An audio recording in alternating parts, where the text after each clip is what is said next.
இந்த உலகத்தில் ஒரு மனிதன் ஒரு செயலை செய்வான் அல்லாஹ்விற்காக மட்டும், ஒன்றை விடுவான் அல்லாஹ்விற்காக மட்டும்.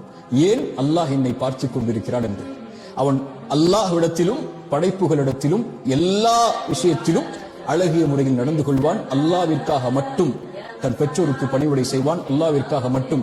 குழந்தைகளுக்கு உணவளிப்பான், அல்லாஹ்விற்காக மட்டும். தன் மனைவியிடத்தில் நல்ல முறையில் நடந்து கொள்வான், அல்லாஹ்விற்காக மட்டும். ஏழைகளுக்கு உணவளிப்பான், அல்லாஹ்விற்காக மட்டும். பொய் பேசுவதிலிருந்து விலகிக் கொள்வான், அல்லாஹ்விற்காக மட்டும். புறம் பேசுவதிலிருந்து விலகிக் கொள்வான், அல்லாஹ்விற்காக மட்டும். கோபங்களை கைவிடுவான், அல்லாஹ்விற்காக மட்டும். பிறருடைய குறையை குறித்து பேசாமல் தன்னை பாதுகாத்துக் கொள்வான், அல்லாஹ்விற்காக மட்டும். தொழுவான், அல்லாஹ்விற்காக மட்டும். அல்லாஹ் பாவங்களிலிருந்து விலகிக் கொள்வான், அல்லாஹ்விற்காக மட்டும். ஏன்? அல்லாஹ் என்னை பார்க்கிறான் என்ற எண்ணத்தில். இதான் இஹ்சான். இன்னும் வார்த்தைகளில் அடுக்கிக் கொண்டே போகலாம்.